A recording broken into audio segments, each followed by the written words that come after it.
Kemudian kita masuk pada pembatal keislaman yang berikutnya, yang ke-9. Pembatal keislaman yang ke-9, qala al-mu'allifu rahimallahu ta'ala, at-tasi'u man i'taqada anna ba'dan nasi yasa'hu al-khuruj an syari'ati Muhammadin sallallahu alaihi wasallam kama wasa'a al-khadar al-khuruj an syari'ati Musa alaihi salam fahuwa kafir. Pembatal keislaman yang ke-9, yaitu menyatakan bolehnya keluar dari syariat. Barang siapa meyakini bahwasanya ada sebagian manusia yang boleh keluar dari syariat Muhammad sallallahu alaihi wasallam, sebagaimana dibolehkan bagi Al-Khidir keluar dari syariat Musa alaihissalam, maka dia telah kafir. Maka dia telah kafir. Saya ulangi, pembatal keislaman yang ke-9 adalah barang siapa meyakini bahwasanya ada sebagian manusia yang boleh keluar dari syariat Nabi Muhammad SAW, sebagaimana dia meyakini seperti Khidir keluar dari syariat Nabi Musa alaihissalam, maka dia telah kafir. Maka dia telah kafir. Pembahasan yang pertama yang kita bahas, para ulama berselisih pendapat tentang siapakah Khadir, atau bahasa kita disebut dengan Khidir. Kenapa disebut dengan Al-Khadir?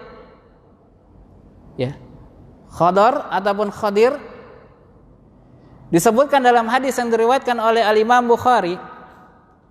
Rasulullah sallallahu alaihi wasallam menyatakan sumya al-khadar, dikatakan sebagai khadar ataupun khadir ataupun khidir bahasa kita. Karena apa? Setiap dirinya melewati suatu tanah, melainkan setiap pijakan tanah yang dipijak oleh Khidir tersebut akan menjadi subur, akan menjadi hijau. Ini yang disebutkan oleh Nabi SAW. Dikatakan disebut dengan Khadir ataupun Khidir dikarenakan Khidir apabila melewati sebuah tanah, maka tanah yang bekas dia pijak itu akan menjadi subur, akan menjadi berwarna hijau. Ini yang disebutkan oleh Al-Imam Bukhari di dalam Sahihnya. Kemudian yang berikutnya, para ulama berselisih pendapat tentang siapakah Khadir. Pendapat yang pertama menyatakan bahwasanya Khadir adalah orang soleh. Pendapat yang pertama, Khadir menyatakan orang soleh. Pendapat yang kedua menyatakan bahwasanya Khadir adalah nabi.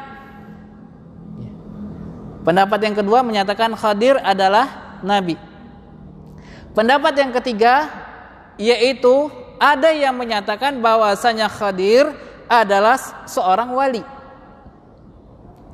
Pendapat yang pertama yang kuat di antara tiga pendapat ini adalah dua pendapat ini. Pendapat yang pertama menyatakan bahwasanya Khadir itu adalah orang soleh, bukan nabi. Pendapat yang kedua menyatakan bahwasanya Khadir itu adalah nabi. Wallahu alam, yang rajih, nampak yang rajih, sebagaimana yang ditarjihkan mereka para ulama, mereka menyatakan bahwasanya Khadir termasuk adalah orang-orang soleh, termasuk orang-orang soleh. Maka kita akan menjumpai, silakan kalau misalnya ada yang berpendapat Khadir adalah nabi, itu nggak masalah, ya. Tetapi Allah alam, kalau saya pribadi itu lebih cenderung dengan pendapat Khadir adalah orang-orang soleh, ya. Allah alam. Pendapat yang ketiga yaitu pendapat yang lemah, yaitu pendapat yang timbul dari beberapa kelompok, yaitu mereka menyatakan bahwasanya Khadir adalah wali Allah. Bahkan pendapat yang ketiga ini adalah pendapat yang lemah, yang rancu, penuh padanya subhat. Kenapa? Menurut pendapat yang ketiga ini, dari sekte ini, itu menyatakan bahwasanya wali itu adalah seorang yang lebih utama daripada nabi. Ya. Menurut pendapat yang ketiga ini, sekte ini, ya. Sekte apa? Masih mujmal nih. Sekte apa ini? Ada yang tahu? Ada? Sebagaimana yang telah kita sebutkan tentang pembahasan tentang sihir. Sihir kemarin apa? Sihir ada dua jenis. Sihir secara hakiki, hakikatnya, dan sihir secara takhyili. Sihir secara takhayul, dia mengkhayal. Nah, ini mengarah kepada kelompok ini, yaitu maaf, sering kita dibodoh-bodohi. Sebagian dari kaum muslimin ini dibodohi bahwasanya guru saya itu luar biasa, sholatnya di Mekah, sholat duhurnya di Mekah, sholat asarnya di Mekah. Melalui terowongan mana? Ya. Kemudian guru saya ada yang menyatakan, bercerita kepada temannya, yaitu dia diberikan sihir takhyili, dengan menyatakan bahwasanya guru saya itu sholat di atas pohon kelapa. Sering nggak kita mendapatkan seperti ini? Wah, sejadah guru saya bisa bergerak terbang, masya Allah. Nah, ini mengarah kepada mereka. Ini mereka mengatakan bahwasanya seorang wali itu adalah lebih utama daripada nabi. Maka ini adalah bentuk kesesatan yang sangat nyata. Ya. Maka ini adalah bentuk kesesatan yang sangat nyata. Ya. Allahul musta'an. Kemudian, maka yang rajih, wallahu a'lam, bahwasanya Khadir adalah orang soleh. Khadir adalah orang soleh. Silakan kalau antum semua berpendapat Khadir itu adalah nabi, nggak masalah, karena di situ juga ada para ulama yang mengatakan demikian, adalah seorang nabi.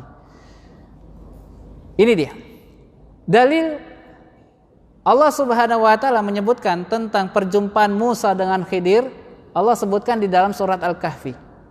Ya. Sebutkan di dalam surat Al-Kahfi. Ya.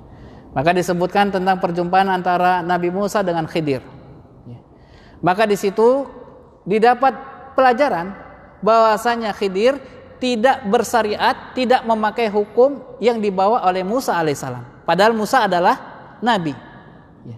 Tetapi Khidir, Allah Subhanahu wa taala sebelumnya mengatakan kepada Nabi Musa bahwasanya ada orang yang lebih mengetahui daripada dirimu di muka bumi ini. Siapa itu? Khidir. Sehingga Nabi Musa alaihissalam berguru menjumpai Khidir dalam rangka untuk mengambil ilmunya. Ya. Maka di situ diambil sisi pendalilan bahwasanya Khidir tidak memakai syariatnya Nabi Musa alaihissalam. Nah, barang siapa ada yang berpendapat bolehnya untuk keluar dari syariat Nabi Muhammad SAW dengan dalih, yaitu seperti Nabi Musa tidak seperti Khidir tidak berhukum, tidak bersyariat dengan syariatnya Nabi Musa alaihissalam, maka dia telah kafir. Paham? Sudah paham mana pembatal keislaman yang ke-9 ini? Ya. Ini dia. Maka penjelasannya adalah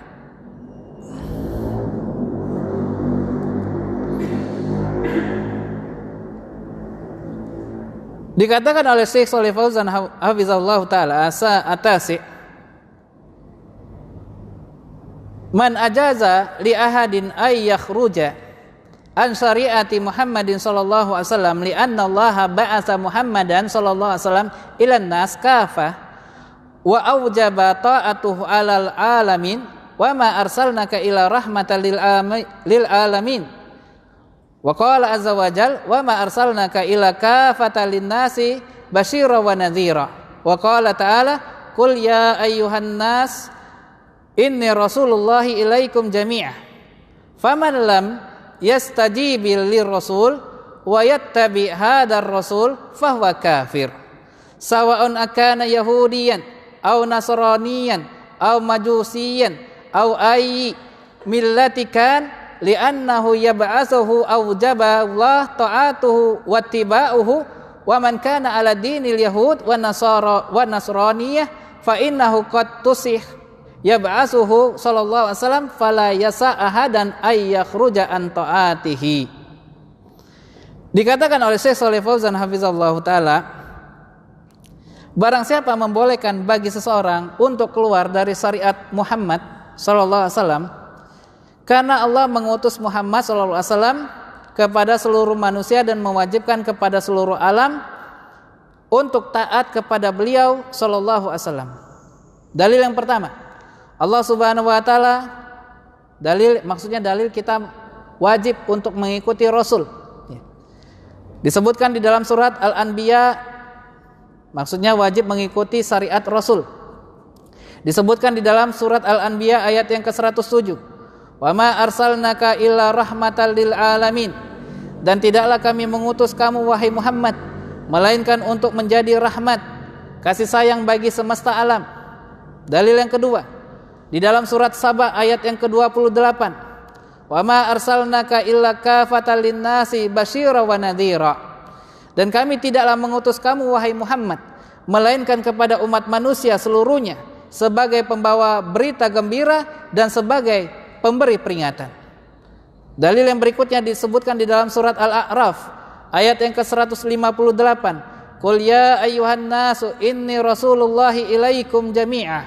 Katakanlah wahai manusia, sesungguhnya aku adalah utusan Allah kepada kalian seluruhnya. Maka barang siapa tidak memenuhi panggilan dan tidak mengikuti Rasul, maka dia telah menjadi kafir. Sama saja apakah dia seorang Yahudi, ataukah dia seorang Nasrani, ataukah dia seorang Majusi, atau beragama yang lainnya, karena dengan diutusnya Nabi Muhammad SAW telah mewajibkan untuk taat kepadanya dan mengikutinya. Maka barang siapa berada di atas agama Yahudi ataupun Nasrani, maka sungguh agama-agama tersebut telah dihapus dengan diutusnya Nabi Muhammad SAW. Maka tidak boleh bagi seorang pun keluar dari ketaatan kepada beliau sallallahu alaihi wasallam. Ini sebutkan dalam hadis yang diriwayatkan oleh Imam Bukhari dan Al-Imam Muslim, ketika turunnya Nabi Isa alaihissalam, maka Nabi Isa alaihissalam itu pun memakai syariat yang dibawa oleh Nabi Muhammad sallallahu alaihi wasallam. Artinya Nabi Isa tidaklah memakai syariatnya, tetapi mengikuti syariat Nabi Muhammad sallallahu alaihi wasallam. Ini dia. Kalau saja Nabi Isa alaihissalam itu mengikuti syariat yang dibawa oleh Nabi Muhammad SAW, lalu bagaimana seorang yang memiliki suatu pemikiran bolehnya keluar dari syariat Muhammad SAW sebagaimana dia mengambil dalih ataupun sebuah alasan seperti Khidir keluar dari syariatnya Nabi Musa alaihissalam, maka dia telah menjadi kafir. Ya, maka dia telah menjadi kafir. Adapun Khidir, keluarnya Khidir dari ketaatan Nabi Musa alaihissalam karena Nabi Musa tidak diutus kepada Khidir.